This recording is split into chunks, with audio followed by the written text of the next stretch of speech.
We have an NHL trade to discuss. It is not official yet, but we have a deal going down between the Penguins and the Panthers. We'll discuss how this potential move could work coming up next.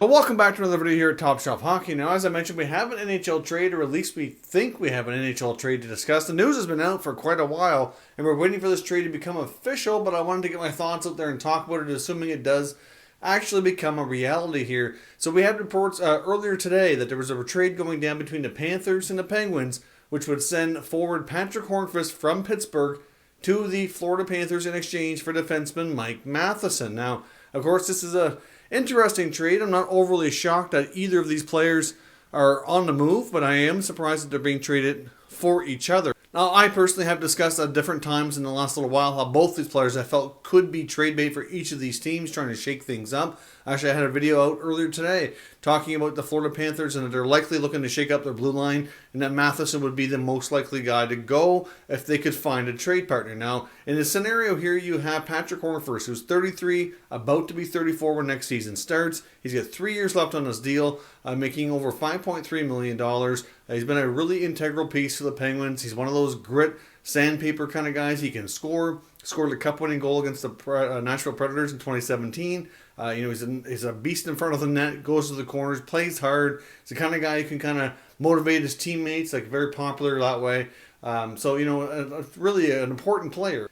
While Mike Matheson, on the other hand, has really not lived up to his contract. He struggled defensively. He's got 6 years left. Now, he's much younger at 26 years old, but he's making $4.8 million for another 6 years. They signed him to an 8-year deal at that kind of money, which I thought at the time was quite rich, ultimately. And to this day, he's still not living up to that contract. Now, the Penguins are also been rumored to be going after Chris Tanev in free agency, so you got to wonder how this will complicate that. Now, of course, Tanev's a right shot D. Matheson is on the left side, but still, like on the left side now, they've got Matheson, they've got Dumoulin, they've got Pettersson, Jack Johnson, and then plus on the right side, you've also got Marino and Letang. You got Chad Ruedel in the mix. I mean, they've got more than enough capable D, not to mention Juuso Riikola as well. Like, you have to think that Jim Rutherford must be having some other moves as a spin-off from this to make it happen. Now, the Penguins do save a little bit of cap space here because of the small difference in contracts. They do get a little bit younger, so those are the pluses for the Penguins, but they also get a defenseman, in my opinion,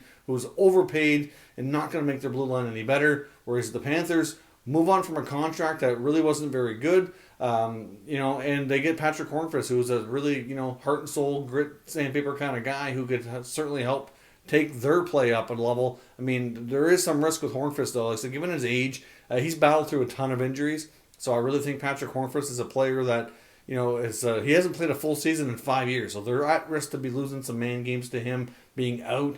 Can he finish that contract? I don't know. I mean, he's going to be 34. With the battles he's gone through, his body probably is more like 40 plus, So the longevity of him as a player, I would have concerns over, even though like his work ethic and everything else that he brings to the table, I certainly would have no concerns on. But apparently the snags here, there's a couple things here that Elliot Friedman's now reported on here this evening, kind of explaining what is holding things up. You've got Hornqvist with a no trade clause, and to the best of our knowledge, he hasn't vetoed the deal. We haven't heard that was the case. But the other big obstacle here as well was apparently insurance on Hornqvist's deal to make sure that Florida, if he is injured and can't play, that they're not completely on the hook, that they have insurance coverage for that. Of course, their new GM, Bill Zito, came from Columbus. He ran into a scenario with the Nathan Horton contract. They signed him in free agency after he left the Bruins, and that contract was not insured, and he could not play. He didn't really play a lot. Got hurt, was out,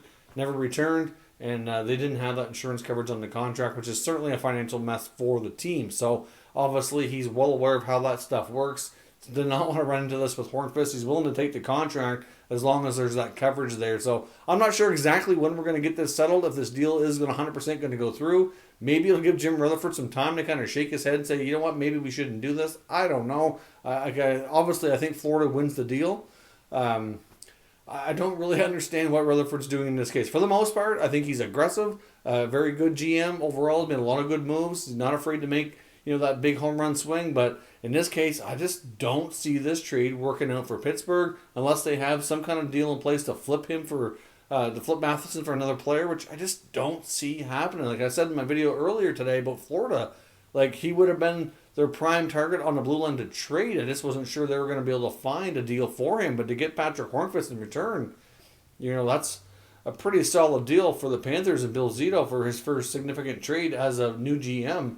That's pretty darn good. So I don't know. I mean, so we will have to wait for further updates, but of course I want to know what your thoughts are. Assuming this trade does happen, what do you think? Do you think that there's any way Rutherford will come to his senses here and maybe back out if the deal doesn't happen because of insurance or whatnot? Maybe that's a good thing for the Penguins, but it certainly complicates things now that the news is broke.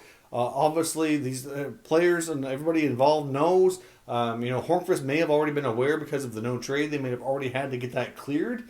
So it kind of makes things a little bit awkward between the team and the players. And I would think that they'll find a way to get this deal done. And if this, for whatever reason, this deal doesn't happen, we're still likely going to see both players trade it and maybe in separate or different deals. I don't know. But certainly been an interesting day worth of news. We've kind of been waiting for several hours. I just wanted to get my thoughts out on this potential trade if indeed does happen. I'm not sure if they're going to be able to overcome the obstacles or not in this scenario because, like I said, we've been waiting so long. So let me know what you think down below in the comments, and we'll discuss further. If you're new to the channel, consider subscribing and turning on your notifications so you don't miss any future content, and give this video a thumbs up if you enjoyed it. I'd appreciate it if you did.